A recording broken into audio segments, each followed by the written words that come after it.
عیدی صاحب کی بات مکمل ہوئی تو میں نے بے اختیار آگے بڑھ کر ان کے ہاتھوں کو اپنے ہاتھوں میں لے کر اپنی بھیگی آنکھوں سے لگایا اور انہیں ایک زور کی جھپی ڈالی، اور پھر گندا نالے پر جھاڑیوں اور جنگلی گھاس میں گھرا عیدی ہوم کا مچھروں بھرا لون میں ٹوٹی 2 کرسیاں اور 3 ٹانگوں والی میز پر میلے کچلے کپوں میں بے رنگ چائے اور چائے کے ساتھ کاغذ پر پڑے بسکٹ۔ عیدی صاحب سے گلے لگتے ہی نہ صرف یہ سب غائب ہوا، بلکہ یقین جانیے مجھے تو اس وقت بھی اس زمینی فرشتے سے آسمانی خوشبوئیں آ رہی تھیں۔ مگر یہ تفصیل ذرا بعد میں، پہلے کچھ ذکر عیدی صاحب سے پہلی ملاقات اور 17 سالہ تعلق کا۔ سال 1999 اور گرمیوں کی ایک تپتی دوپہر، وفاقی دارالحکومت کے ایک پرائیویٹ ہسپتال سے نکل کر جیسے ہی میں سڑک پر آیا تو سڑک کے کنارے کھڑی عیدی ایمبولنس کے ساتھ درخت کے نیچے فٹ پاتھ پر بیٹھے 3-4 لوگ اور ان لوگوں کے درمیان عبدالستار عیدی دکھائی دیے۔ قراقلی ٹوپی، ملیشیا کی شلوار قمیض اور ربڑ کی چپل پہنے، گرمی، پسینے اور گاڑیوں کے دھوئیں سے بے نیاز گرم فٹ پاتھ پر بڑے سکون سے بیٹھے اپنے پسندیدہ عیدی صاحب کے قریب پہنچ کر جب میں نے ان کے سامنے بچھے کپڑے اور کپڑے پر پڑے نوٹ دیکھے تو مجھے پتہ چل گیا کہ وہ چندہ اکٹھا کرنے کی مہم پر ہیں۔ میں نے ان سے ہاتھ ملایا، مشینی انداز میں اپنی جیبیں خالی کیں، سب کچھ بچھے کپڑے پر رکھا اور پھر درخت کے نیچے وہیں فٹ پاتھ پر بیٹھ گیا۔ وقفے سے لوگ آتے، عیدی صاحب سے ہاتھ ملاتے، حال احوال پوچھتے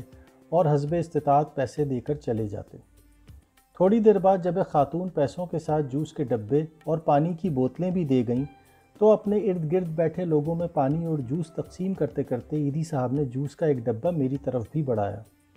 بس پھر کیا تھا، میں تو اسی موقع کی تلاش میں تھا۔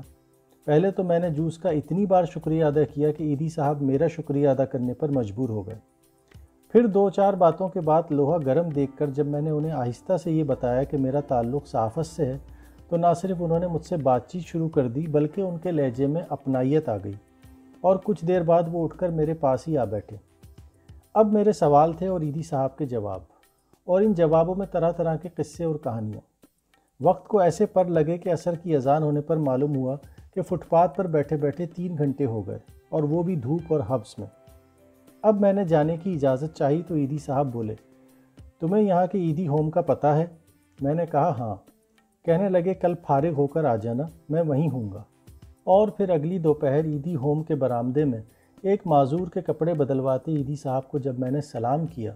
اور سلام کا جواب دینے کے بجائے جب انہوں نے کنگھی پکڑا کر مجھے اس معذور کے کنگھی کرنے کو کہا تو پھر عیدی صاحب سے اس تعلق اور اس رشتے کی ابتدا ہوئی کہ جو رشتہ اور جو تعلق ہر شے پر بھاری، اور پھر جس رشتے اور جس تعلق کے جھنڈے تلے ہم نے اسلام آباد کی سڑکوں پر چندے مانگے، جھاڑویں پھیریں اور صفائیاں کیں، بکروں کی کھالیں اتاریں، بیل ذبح کیے اور مرغیاں کاٹیں، سبزیاں بنائیں، چاول پکائے اور معذوروں کو کھانے کھلائے، پاگلوں کو نہلایا اور گالیاں دیتے بابے بیبیوں کو زبردستی دوائیاں پلائیں۔ ان گزرے 16-17 سالوں میں ان کے ساتھ 20 لمبی ملاقاتیں اور درجنوں طویل نشستیں ہوئیں۔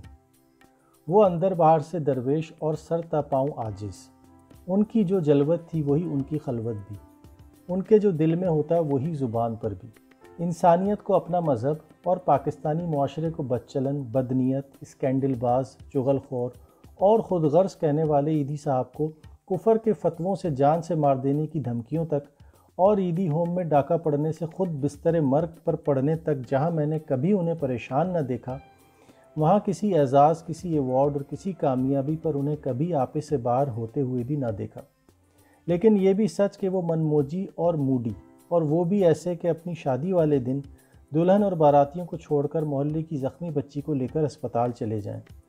اور ان دنوں جب وہ گلیوں اور محلوں میں ایک پیسہ اکٹھا کر رہے ہوں تب انہیں کراچی کے ایک سیٹ کا فون آئے کہ میرے گھر سے 10 لاکھ لے جاؤ اور یہ جواب دیں،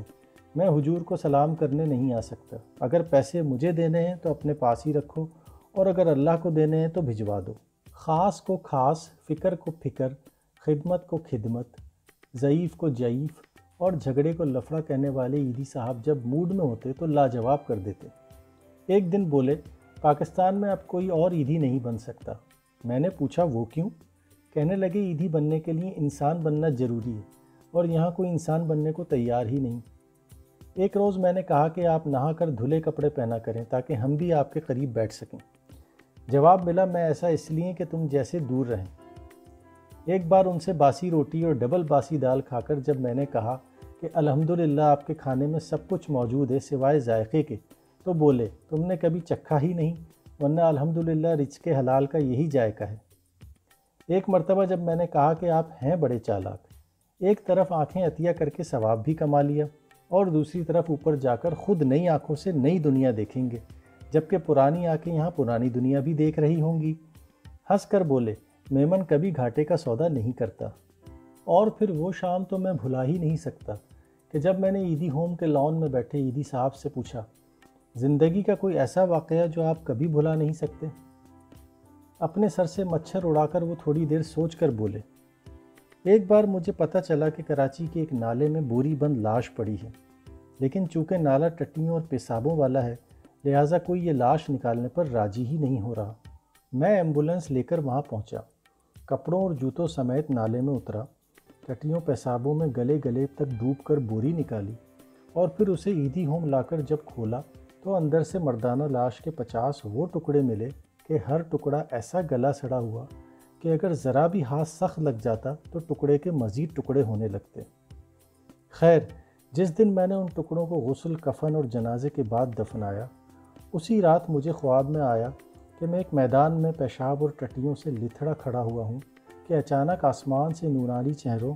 اور چمکتے لباسوں والی مخلوق اتری، اور اس نے آتے ہی پہلے مجھے خوشبوؤں والے پانی سے نہلایا اور پھر خوشبوؤں بھرے چمکیلے کپڑے پہنا کر مجھے ایک دودھ جیسی سفید چیز پینے کو دی، اور ابھی میں نے پہلا گھونٹ ہی بھرا تھا کہ میری آنکھ کھل گئی۔ لیکن مجھے یہ اچھی طرح یاد ہے کہ جب میری آنکھ کھلی تو نہ صرف پورا کمرہ خوشبو سے مہک رہا تھا بلکہ مجھے اپنے منہ میں اس دودھ جیسی چیز کا ذائقہ بھی محسوس ہو رہا تھا۔ ایدی صاحب کی بات مکمل ہوئی تو میں نے بے اختیار آگے بڑھ کر ان کے ہاتھوں کو اپنے ہاتھوں میں لے کر اپنی بھیگی آنکھوں سے لگایا اور انہیں ایک زور کی جھپی ڈالی، اور پھر گندا نالے پر جھاڑیوں اور جنگلی گھاس میں گھرا ایدی ہوم کا مچھروں بھرا لان میں ٹوٹی 2 کرسیاں اور 3 ٹانگوں والی میز پر میلے کچلے کپوں میں بے رنگ چائے اور چائے کے ساتھ کاغذ پر پڑے بسکٹ۔ ایدی صاحب سے گلے لگتے ہی نہ صرف یہ سب غائب ہوا بلکہ یقین جانیے مجھے تو اس وقت بھی اس زمینی فرشتے سے آسمانی خوشبوئیں آ رہی تھیں۔